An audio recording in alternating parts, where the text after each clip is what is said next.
त्रिदोष विवेचन देखते हैं। वात पित्त कफ को त्रिदोष कहा गया है। दूसरा दोष है जो दूषित करते हैं उनको दोष कहते हैं। तो यहाँ पे ये बताया गया है कि जब दोष खुद दूषित होते हैं या खुद विकृत होते हैं तभी शरीर को दूषित करते हैं। इसका मतलब ये है कि जैसा आहार विहार का हम सेवन करते हैं, जब हम आहार विहार का सेवन करते हैं तो दोषों की वृद्धि और क्षय होता है उनसे। जब दोषों की वृद्धि और क्षय होगा तो वो विकृत अवस्था को प्राप्त करेंगे, जिससे कि वो शरीर को, जब दोष दूषित हो जाएंगे तो शरीर भी दूषित हो जाएगा। फिर हम यहाँ पे त्रिदोष का क्या देखते हैं, कोटेशन देखते हैं। वायु पित्तम कफशोक्ता शारीरो दोष संग्रह। वात पित्त कफ शरीर के क्या है, दोष हैं। जब ये प्राकृत अवस्था में होंगे तो शरीर को लाभ देंगे, लेकिन जब ये विकृत यानी विकार उत्पन्न करने लगेंगे तो शरीर में रोगों को उत्पन्न करेंगे।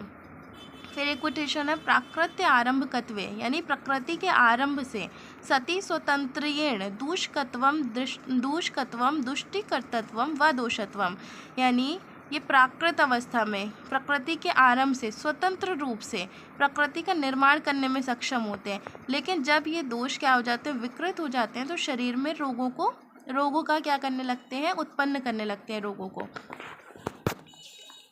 फिर यहाँ पे ये बोला गया है कि विकृत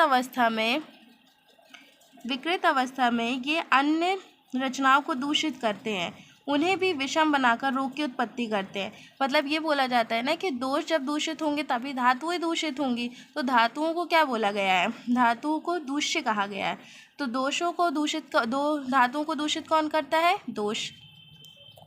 फिर हम आगे देखते हैं, यहाँ पे तीनों की प्रधानता के बारे में बताया गया है। वात पित्त कफ के बारे में बताया गया, तुलना की है सोम चंद्र और वायु से। विसर्गादान विक्षेपे सोम सिर्रे अनिल यथा धारयन्ति जगत देहम कफ पित्त अनिलास्तथा। जिस प्रकार सूर्य, चंद्रमा और वायु विसर्ग, आदान और विक्षेप कार्य द्वारा संसार का धारण भी करते हैं, उसी प्रकार जो चंद्रमा का प्रतिनिधि कौन होता है, कफ होता है, तो वो विसर्ग कार्य करता है। और सूर्य का प्रतिनिधि पित्त है, पित्त क्या करता है, पूरे में रोशनी फैलाता है, तो आदान कार्य कर रहा है।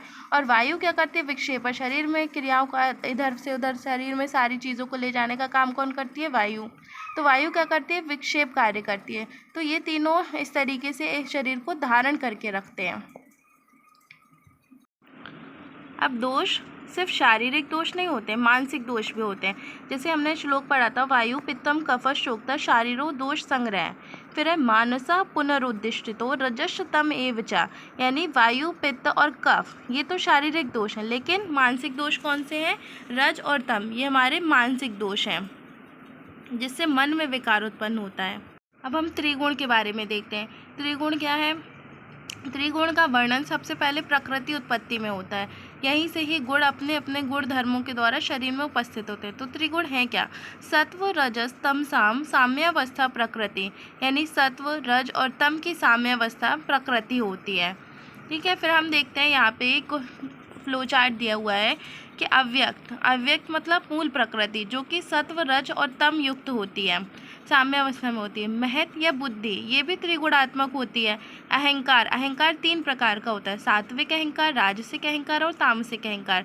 सात्विक अहंकार राजसिक अहंकार के साथ मिलकर 11 इंद्रियों की उत्पत्ति करता है, और राजसिक अहंकार तामसिक अहंकार की सहायता से पंच तन्मात्रा और फिर पंच तन्मात्रा से पंच महाभूत की उत्पत्ति होती है।